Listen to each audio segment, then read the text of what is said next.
Doctor आपसे vaccine के बारे में पूछना चाहूंगी। अब सबसे पहले तो वैक्सीन क्या काम करती है कोरोना वायरस के ऊपर? मतलब सब लोग वैक्सीन के ऊपर ही डिपेंडेंट क्यों हैं इस वक्त? देखिए, कोरोना के लिए अगर वैक्सीन ना करें तो फिर हमारे पास इस समय क्या है। सेकेंड वेव में आपने देखा कि कितने लोगों की डेथ हो रही है। अगर कोई बचाव होना है तो उसका कोई तरीका बताइए। अब अमेरिका से और इंग्लैंड से वो लोग कह रहे हैं कि इसका तरीका वैक्सीन ही है। हम्म। वैक्सीन तो हमें पता है कि स्मॉल पॉक्स में बहुत काम आती है, रेबीज के बचाव में बहुत काम आती है। जी। तो इसमें भी काम आ जाए इसकी उम्मीद तो कर सकते हैं। ओके। और नॉर्मली वैक्सीन बनाना बड़ा लंबा काम है। जी। मलेरिया की वैक्सीन बन रही है 100 साल से, बन नहीं पाई। एड्स की बनवा रहे हैं 40 साल से, अभी तक नजर नहीं आई। तो कोरोना की वैक्सीन आपको मिल जाएगी जब तक ये एपिडेमिक साल 2 साल 4 साल का पता नहीं कितना लंबा चलना है, ऐसा हमें कोई विश्वास नहीं था। जी। पर अब पता लग रहा है कि कोरोना वायरस की वैक्सीन बनाने का भी काफी सालों से कुछ ना कुछ रिसर्च चलता था। क्योंकि चाइना में 2008 में एक कोरोना वायरस ने बहुत सत्यानाश किया था। ओके। और उस समय चाइनीज को समझ में आ गया था कि जो भी हम लोग ने अपने इस देश की रक्षा करनी है बंदूकों से, इससे उससे, तो ये जो बहुत ही खतरनाक कीटाणु विटाणु हैं इनके बारे में भी सोचना पड़ेगा, इससे भी तो देश बर्बाद हो सकता है। अच्छा। तो वो भी तैयारी कर रहे थे और बाकी जो वेस्टर्न कंट्रीज हैं वो तो कर ही रही थी। हम्म। तो इन्होंने साल भर में वैक्सीन बना के दिखाई दी। जी। जी। और ये इसमें एक चीज जो आश्चर्यजनक है कि ये वैक्सीन्स की टेक्नोलॉजी है जेनेटिक। हम्म। पहले वैक्सीन बनाने का तरीका क्या था, जर्म्स ले लीजिए। टाइफाइड की बनानी है तो टाइफाइड के जर्म्स ले लो, कॉलरा की बनानी है तो कॉलरा के जर्म्स ले लो, उनको ग्रो करके उनको मार डालो। जी। मरे हुए जर्म्स इंजेक्शन लगा दो। अब बॉडी को जब मरे हुए जर्म्स देखने को मिलेंगे तो इनका क्या नक्शा होता है, इनका क्या, कैसे इनको पकड़ सकते हैं, कौन सा होल्ड आएगा, ये सब चीजें तो बॉडी को देखने को मिल रही हैं। वो उसका हमला भी कर रही है कि ये अंदर क्यों आ गए। जी। तो उसको कुछ ना कुछ सबक मिल गया, एक्सपीरियंस मिल गया कि जब ये जिंदा वाले अगर बाई चांस कभी आ जाएंगे तो वो इसको अटैक कर पाएंगे। हम्म। तो vaccine is giving a mini infection. और मेरे पेशेंट को फिर उसका वो भी होता है कि बुखार हो रहा, बदन दर्द हो रहा, जो कि जी, मैं वो कोरोना ही में जानना वैसे भी चाह रही होता थी। है। जी। पर क्योंकि उसमें लाइव जर्म्स नहीं है तो वो निपट जाए। अब हम्म। अमेरिका ने जो वैक्सीन्स बनाई हैं उन्होंने छोटी छोटी आर्टिफिशियल वायरस ही बना दी। वो है वायरस की तरह ही कि उनकी पैकिंग वैकिंग जो भी नक्शा है वो बेसिकली वायरस टाइप का है। ओके। और उसके अंदर उन्होंने जीन्स डाल दी हैं कोरोना वायरस की। अच्छा। ठीक है। अब ये करता क्या है, जब आपने टीका लगा दिया तो ये छोटा सा वायरस टाइप का है, ये बॉडी के सेल्स में घुस जाएगा जैसे हम्म। वायरस घुस रही है। वहां पे ये जीन्स पहुंचा देगा वायरस की। वो जीन्स में से प्रोटीन बनती हैं। अब हम ओके। लोग की जो जीन्स हैं बेसिकली ये एक तरह से कोड होता है कि बॉडी की प्रोटीन्स, मसल की, जबान की, हर चीज की, आंख की, इससे इसको देख देख के बनाई जाती हैं। हम्म। तो वो कोरोना की प्रोटीन्स बना देगा। ओके। जब वो ब्लड में आएंगी तो बॉडी देखेगी ये प्रोटीन तो कहेगी इसका सामना करने का मैं तरीका ढूंढूं, ये तो हम्म। जर्म लग रही है। हम्म। तो बॉडी फिर कोरोना की प्रोटीन्स के अगेंस्ट जर्म बना वैक्स इन एंटीबॉडी बनाना सीख लेगी। तो अगर ओके। अगली बार वो असली कोरोना आ गया तो उसको पकड़ने का तरीका आता है। ओके। दिक्कत ये है कि कोरोना में 20 प्रोटीन्स हैं और 20 जीन्स हैं जो अलग अलग प्रोटीन बनाती हैं। जब हम कीटाणु मार के अंदर डाल देते थे तो बॉडी को तो सारी प्रोटीन्स का नक्शा दिख गया। इसमें एक ही डाली गई है अच्छा। कि ये बाहर की होती है स्पाइक प्रोटीन, यही दिखेगी तो इसी के अगेंस्ट एंटीबॉडी बने। ओके। अब वो एंटीबॉडी बनाने की वैक्सीन जो आरएनए वाली हैं, चाहे अमेरिका की हों या उससे थोड़ी अलग हैं, इंग्लैंड की और रशिया की, मैं समझा दूंगा फर्क क्या है। जी, मैं वो अभी आने वाली थी ये उसी पे एक ही क्वेश्चन। ये एक ही प्रोटीन के बारे में पकड़ सिखा रहे हैं। तो कई साइंटिस्ट डरते हैं कि यार एक प्रोटीन का बता रहे हो, उसको बॉडी को सिखा रहे हो, अगर ये प्रोटीन चेंज हो गई तो अगला कोरोना जो आएगा तो एंटीबॉडीज तो काम ना आए। हम्म। हम्म। कि वही प्रोटीन जिसके बारे में सिखाया था वही चेंज हो गई है, अब उसका नक्शा पकड़ना मुश्किल है।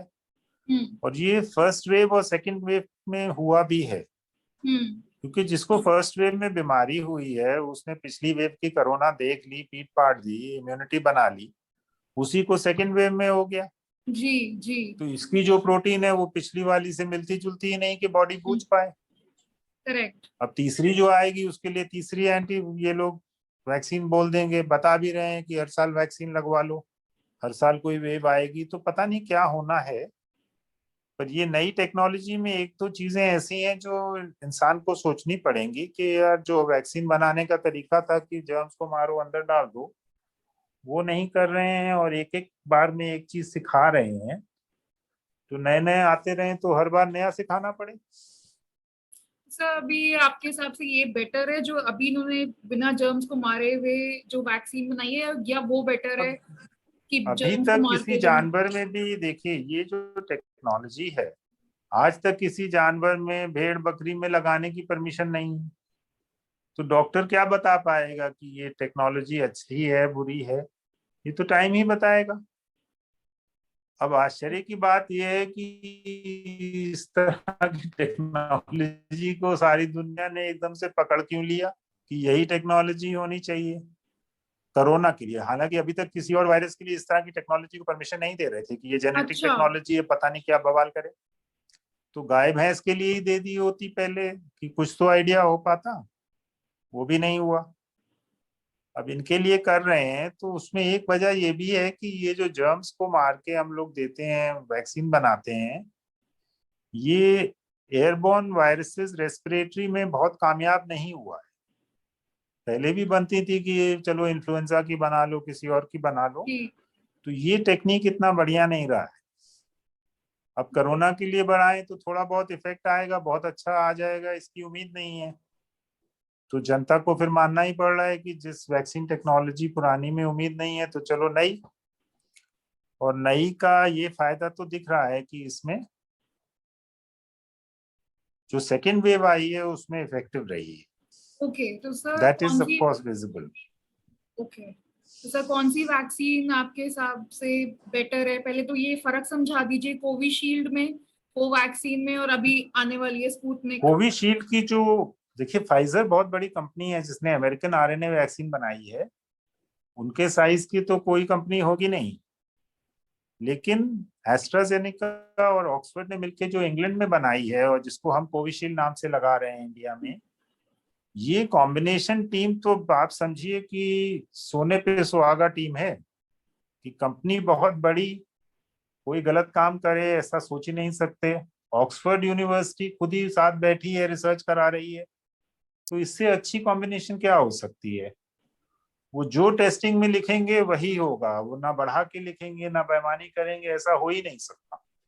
ओके। तो कोविशील्ड पे विश्वास कर सकते हैं। हालांकि डिफिकल्टी ये है कि उसमें भी इम्यूनिटी आपको सिर्फ एक स्पाइक प्रोटीन पे ही मिल रही है। अच्छा। उन्होंने पूरे जर्म वर्म का नहीं किया है। उन्होंने किया क्या है, एक आम जुकाम की वायरस होती है एडिनो, जिससे कोई इंसान को कोई दिक्कत हो ना, उसके अंदर स्पाइक प्रोटीन का आरएनए डाल दिया है। अब ये एडिनो वायरस इंजेक्शन कर देते हैं, वो वायरस बॉडी में रहती है और स्पाइक प्रोटीन बना के ब्लड में डाल देती है, जैसे उनकी जो आर्टिफिशियल वायरस टाइप की घुस के बना देती है। जी। और एडिनो वायरस से बनाई हुई स्पाइक प्रोटीन से एंटीबॉडी बन रही है। तो ये भी नई टेक्नोलॉजी है। रशिया ने भी इसी को कॉपी किया है। एक और कंट्री ने भी इसी को कॉपी किया है, नॉट चाइना। ये जो जॉनसन एंड जॉनसन की अमेरिकन थर्ड कंपनी की वैक्सीन है, वो भी इसी टेक्नोलॉजी पे है। ओके। तो तीन एडिनो वायरस टेक्नोलॉजी पे है, कंटेनिंग स्पाइक प्रोटीन आरएनए। दो अमेरिकन टेक्नोलॉजी सिर्फ आर्टिफिशियल वायरस टाइप पार्टिकल जिसमें स्पाइक प्रोटीन आरएनए। ये पांच वैक्सीन हैं। और बाकी जो किल्ड वैक्सीन इंडिया ने बना दी या चाइना ने भी उसी तरह की कुछ बनाई है, जी। इनकी past track record for respiratory virus is not good. Is not good. कि हाँ, वो कोई खास एफिकेसी नहीं होती है। हम्म। रेबीज में कामयाब हैं और एक दो और जर्म्स में कामयाब हैं, ओके। पर ये जो इन्फ्लुएंजा वगैरह कोरोना टाइप के वायरसेस के लिए इसमें कामयाबी दिखती नहीं है अभी तक, जब पहले जितने साल भी बनाते रहे लोग। तो इंडियन वैक्सीन के जब पूरी रिपोर्ट्स आएंगी तो वो इनके मुकाबले की निकलेगी, मुझे नहीं लगता। अभी तक तो कोई रिपोर्ट्स आई नहीं है, बस एक लाइन लिख दी थी, इंटरिम रिपोर्ट वेरी गुड। बाबा, इंटरिम रिपोर्ट वेरी गुड तो उसका रिपोर्ट तो लिखो कि कितने लोगों में कितने को किस दिन कितना क्या हुआ। जी। वो डॉक्टर्स को पढ़ने का मौका ही नहीं मिला, कि वो छापे ही नहीं। ओके। डॉक्टर उसके कोवैक्सीन बाद कोई का क्या? रिपोर्ट आई नहीं है अभी तक। ओके, कोवैक्सीन का क्या मेक है और वो कोविशील्ड से डिफरेंट कैसे है? कि इन्होंने किल जर्म्स को इंजेक्ट करने का वैक्सीन बनाया है, जैसे सैकड़ों साल से बन रहे हैं। अच्छा, सो इट्स ऑन द इसमें ट्रेडिशनल वे बहुत ऑफ उम्मीद मेकिंग। नहीं है। हाँ, ओके। कोविशील्ड जो बनी है, एस्ट्राजेनेका ने एडिनो वायरस में आरएनए डाली है, और ऑक्सफोर्ड वाले इसके साथ जुड़े हुए हैं। Johnson and Johnson is also very very big and prestigious company, उन्होंने भी सेम टेक्निक यूज किया है। रशिया ने स्पुतनिक में सेम टेक्निक यूज किया है। ये तो वही चीज है कि हमारी चींटियों और उनके एलिफेंट्स को हम लोग इकट्ठा मान रहे हैं कि ये लगवा लो या वो लगवा लो। जी। वो तो मैच्योर प्रोडक्ट्स हैं, हालांकि पहले ये टेक्नोलॉजी थी नहीं, तो इंसान को पूरी तसल्ली नहीं हो पाएगी। हम लोग ने जो बनाया है, it was a non starter, और टेस्टिंग वेस्टिंग तो ना के बराबर।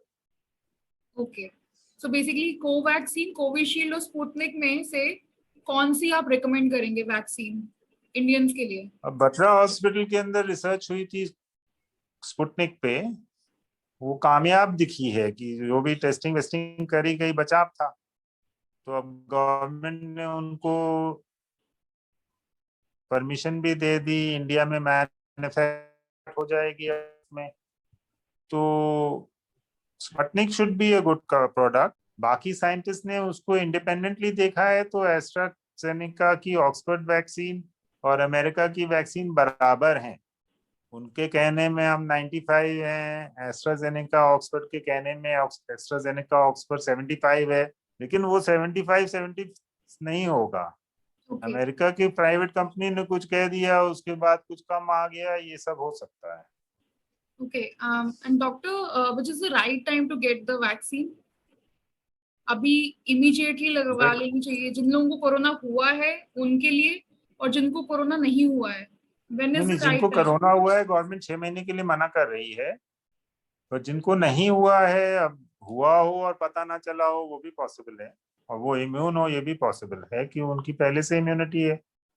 पर जिसको जब लगाने को राजी हो जाए, बच्चों की एज छोड़ दीजिए, लगवा ले, मुझे गलत नहीं लगता, क्योंकि सेकेंड वेव में तो बहुत बचाव हुआ।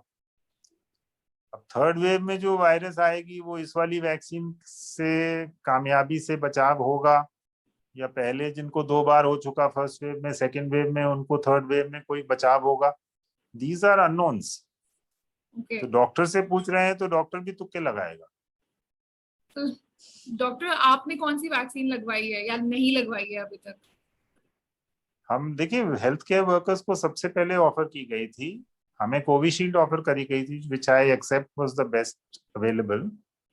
हमें पिछले साल कोरोना हुआ था, तो हमने कहा हमारे को तो इम्यूनिटी है, हमने नहीं लगवाई। जो लोग डरे हुए हैं हमसे ज्यादा, और जिनको अभी तक हुआ नहीं है, उनको चांस मिले, तो मैंने गया नहीं लगवाने।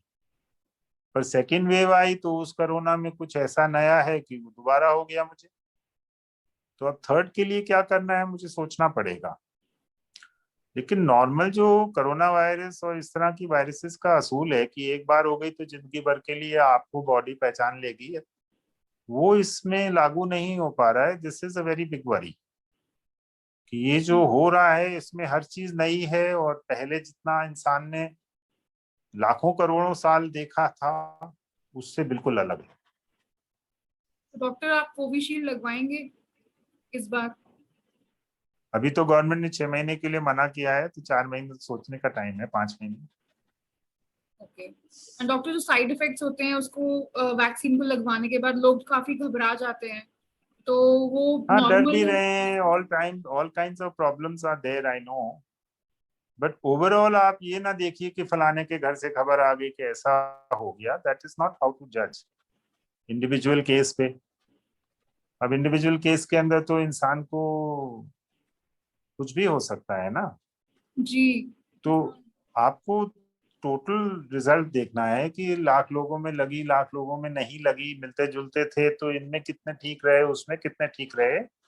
तो उसमें जो कोविशील्ड या बाकी जो अमेरिकन वैक्सीन वगैरह हैं आरएनए बेस्ड, इसमें प्रोटेक्शन बहुत रहा है। जिनको नहीं लगी है उनके लिए मुसीबत ज्यादा हुई है। ओके। और जो लोग डरते हैं वैक्सीन लगवाने लगवाने के लिए, सर लास्ट क्वेश्चन है बस, जो लोग डर रहे हैं वैक्सीन लगवाने के लिए उनके लिए क्या मैसेज है आपका? भाई, अगर आपकी हेल्थ ओके है और ऐसे कोई खास मुसीबत नहीं है कि आप 90 साल के हो या 80 साल के हो, कैंसर है, तो लगवा लो। अब भगवान की गारंटी तो नहीं मिलनी है कि लाख में एक कोई रिएक्शन हो और आपका नंबर ना लगे। लेकिन जिस बचाव जो आपको बचाव हो सकता है आगे के लिए, वो तो इससे बहुत कई गुना बड़ा है। ओके।